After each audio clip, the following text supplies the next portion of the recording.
রাতের সময় অমৃতা জঙ্গল দিয়ে দৌড়ে যাচ্ছিল এবং জোরে জোরে চিৎকার করছিল, কেউ আমাকে বাঁচাও, কেউ কি শুনতে পাচ্ছ, কেউ আমাকে বাঁচাও। দুটো ডাকাত অমৃতার পিছে পিছে যাচ্ছিল। কালু, ওকে তাড়াতাড়ি ধর। ওকে যদি না ধরতে পারি তাহলে আমাদের কিন্তু নির্ঘাত জেলে যেতে হবে। ডাকাতগুলো অমৃতাকে ধরার চেষ্টা করছিল। কিছুক্ষণ পরে অমৃতা একটা মন্দিরে ঢুকে যায়। দেবী নাগিন, আমাকে সাহায্য করুন, ওরা আমাকে আর আমার বাচ্চাকে মেরে ফেলতে চাচ্ছে, আমাকে রক্ষা করুন নাগিন মা। এভাবে অমৃতা দেবী নাগিনের সামনে প্রার্থনা করতে থাকে। তখনই দেবী নাগিন নিজের আসল রূপে চলে আসে। এটা দেখে অমৃতা বলে ওঠে, দেবী, আমাকে আপনার বাঁচাতেই হবে, আমার গর্ভে একটা সন্তান আছে। ঠিক তখনই ওই দুইটা ডাকাত ওখানে চলে আসে। আরে বদমাশের দল, তোমাদের কি নিজের জীবনের মায়া নেই, নাকি তোমরা এখনই মরতে চাও? এখনই যদি এখান থেকে না যাও তোমাদের আমি এখনই মেরে ফেলবো। এর ফলে দুই ডাকাত ভয় পেয়ে যায় এবং ওখান থেকে পালিয়ে যায়। এরপর নাগিন অমৃতাকে জিজ্ঞেস করে, কি হয়েছে, ওরা কারা? আমি সত্যি সত্যি জানি না ওরা কারা। আমার নাম অমৃতা আর আমার বরের নাম বিশাল। আমরা একজন আরেকজনকে অনেক ভালোবাসি, তাই আমরা পালিয়ে বিয়ে করে ফেলি। আমরা এই শহরেই থাকি, কিন্তু একটা তান্ত্রিক যে আমার বরের বন্ধু একদিন ওই তান্ত্রিককে বিশাল ঘরে নিয়ে আসে। মহাদেব, আমাকে জলদি আমার বাচ্চার ভবিষ্যৎ বলো, যে খুব শীঘ্রই এই পৃথিবীতে আসছে। হ্যাঁ হ্যাঁ, অবশ্যই, আমি এখনই বলছি। এটা বলার পর তান্ত্রিক কিছুক্ষণ ধ্যানে চলে যায়।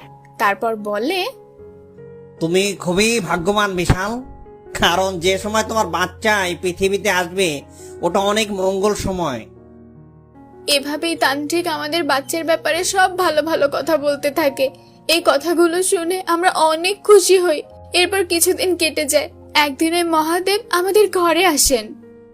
দেখো বিশাল, তুমি আগে আমার কথাগুলো মনোযোগ দিয়ে শোনো, তারপর তুমি তোমার মতামত দিও। কেন, বলো, তুমি কি বলতে চাও? আমি তোমাকে সব বুঝিয়ে বলছি, শোনো। ওই সময়টা অনেক অদ্ভুত একটা সময়, যখন তোমার স্ত্রী গর্ভধারণ করেছে। আমরা যদি তোমার স্ত্রীর গর্ভপাত হওয়ার আগেই তোমার স্ত্রী আর তোমার বাচ্চার বলে দেই, তাহলে আমরা অনেক আধ্যাত্মিক শক্তি পেয়ে যাব। যদি তুমি তোমার স্ত্রীর বলি নাও দিতে চাও তাহলেও সমস্যা নেই, আমরা শুধু তোমার সন্তানকে বলি দিব, এতে আমরা আধ্যাত্মিক শক্তি পেয়ে যাব।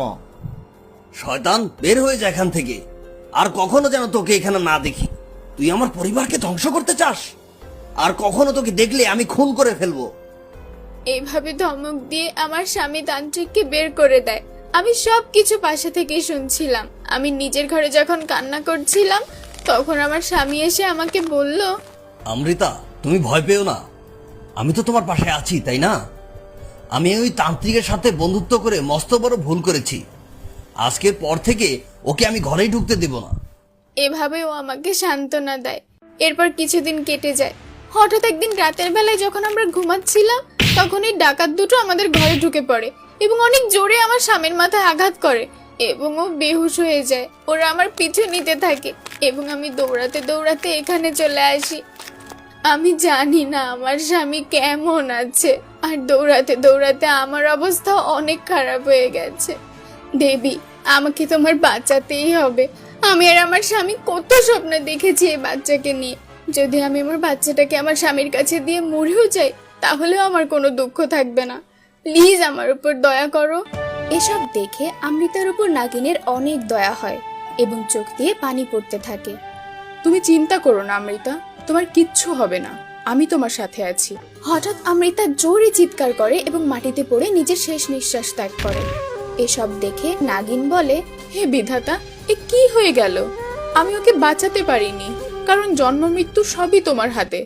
আমার কাছে অনেক জাদু শক্তি আছে, কিন্তু কাউকে জীবন দেওয়ার ক্ষমতা আমার নেই। এরপর নাগিনের মাথায় একটা বুদ্ধি এলো। হয়তো এটা ঠিক নয়, কিন্তু আমি তোমাকে কথা দিয়েছি, তাই তোমার বাচ্চা আমি তোমার স্বামীর কাছে পৌঁছবই, তা যেমন করেই হোক। এরপর নাগিন তার জাদুর মাধ্যমে অমৃতার গর্ভের বাচ্চা নিজের গর্ভে নিয়ে নেয় এবং সাথে সাথে অমৃতার রূপ ধারণ করে। অপরদিকে বিশাল নিজের ঘরে তান্ত্রিকের সাথে কথা বলছিল। এইটা কেমন কথা হলো মহাদেব? তোমার কারণে আমার বউয়ের সাথে আমার অভিনয় করতে হলো। যখন তুমি আমাকে প্রথমবার এই প্রস্তাব দিলে, তখন আমি খেয়াল করে দেখি আমার স্ত্রী পাশ থেকে সব শুনছে। তাই আমার তোমাকে তখন ঘর থেকে বের করতে হয়েছিল। আমি এত বড় একটা রিস্ক নিলাম, কিন্তু তারপরও তোমার লোকেরা এখনো আমার স্ত্রীকে ধরতে পারলো না। নাকি আমার সব পরিশ্রম জলে যাবে মহাদেব? তুমি কোনো চিন্তা করো না বিশাল, সবকিছু আমাদের প্ল্যান মোতাবেকই হচ্ছে। আমার লোকেরা তোমার বউকে ঠিকই ধরে নিয়ে আসবে, এরপর আমরা ওকে বলি দিয়ে অনেক শক্তিশালী হয়ে যাব। ঠিক তখনই দুই ডাকাত ওখানে চলে আসলো। ওদের দেখে মহাদেব বলল, কিরে, ওকে ধরে এনেছিস তো? কোথায়? ওকে তো কোথাও দেখতে পাচ্ছি না কেন? তখন ডাকাতগুলো নাগিনের ব্যাপারে মহাদেবকে বলে। কি বলছিস তোরা? নাগিন ওকে বাঁচিয়েছে, এখন আমরা কি করব? যখন ওরা এভাবে কথা বলছিল তখন অমৃতার রূপে নাগিন ওখানে পৌঁছে যায় এবং সব কিছু শুনে ফেলে। হে বিধাতা, এ কেমন বেইমানি! তার মানে বিশাল এই চক্রান্তের সাথে জড়িত, অথচ অমৃতার তার স্বামীর উপর কত বিশ্বাস ছিল। আমি তোর বাচ্চাকে বাঁচাবো বলে ওয়াদা করেছি। আমার এখনই এখান থেকে চলে যাওয়া উচিত। এরপর নাগিন ওখান থেকে গায়েব হয়ে যায়। এরপর বিশাল এবং তান্ত্রিক ওই মন্দিরে যায় এবং তান্ত্রিক এক জায়গায় লুকিয়ে পড়ে।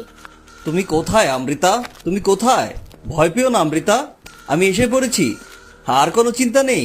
এভাবেই আশোক বারবার অমৃতাকে ডাকতে থাকে। অনেকক্ষণ ডাকার পরও যখন অমৃতাকে পাওয়া যায় না, তখন তান্ত্রিক সামনে আসে। মনে হচ্ছে নাগিন তোমার স্ত্রীকে নিজের সাথে নিয়ে গেছে। হঠাৎ ওরা দেখতে পায় অমৃতা এক কোণায় পড়ে আছে। ওরা তখনই ওখানে যায় এবং দেখতে পায় অমৃতা ওখানে মরে পড়ে আছে, কিন্তু ওরা ওখানে বাচ্চাকে পেল না। তান্ত্রিক নিজের জাদুর শক্তির মাধ্যমে এখানে কি হয়েছিল সব দেখে ফেলে। ও জেনে যায় যে নাগিন ওর বাচ্চাকে নিজের গর্ভে ধারণ করে নিয়ে গেছে, কিন্তু নাগিন কোথায় গেছে এটাও দেখতে পারে না। এরপর বিশাল আর মহাদেব নাগিনকে খুঁজতে থাকে। নাগিন ওই শহর থেকে দূরে একটা ছোট্ট গ্রামে চলে গিয়েছিল এবং ওখানে গিয়ে মায়া নামে বসবাস করতে থাকে। এরপর একদিন নাগিন একটা বাচ্চার জন্ম দেয়। নাগিন অমৃতাকে ওয়াদা দিয়েছিল, তাই নাগিন ওই বাচ্চাকে খুব দেখে শুনে লালন পালন করতে থাকে। এরপর বিশাল আর তান্ত্রিক ওই নাগিনের ঠিকানা জেনে ফেলে। এই নাগিন, এই বাচ্চাটা কোথায়? এখনই ওই বাচ্চা আমাদের দিয়ে দে, না হলে কিন্তু এখনই মারা পড়বি। কখনো নয়, আমি বেঁচে থাকতে তোরা এই বাচ্চাকে নিতে পারবি না। তখনই নাগিন বাচ্চাকে ছিনিয়ে নেয় এবং ওখান থেকে চলে যায়। তান্ত্রিক আর বিশাল নাগিনের পিছে পিছে দৌড়াতে থাকে।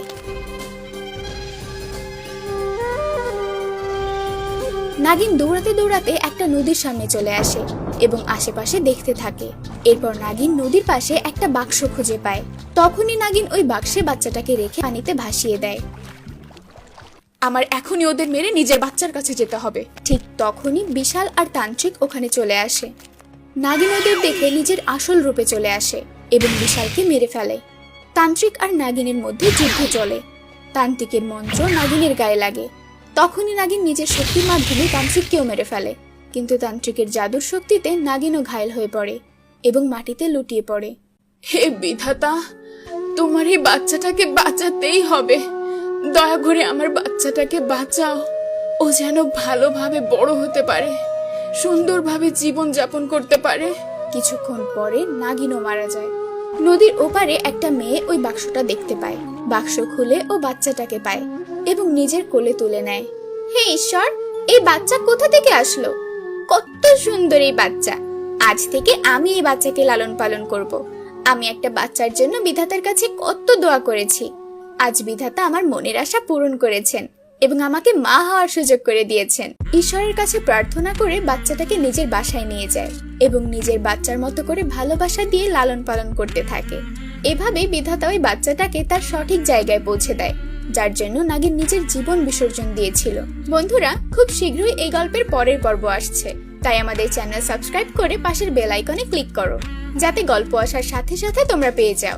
ভালো থেকো বন্ধুরা, ধন্যবাদ।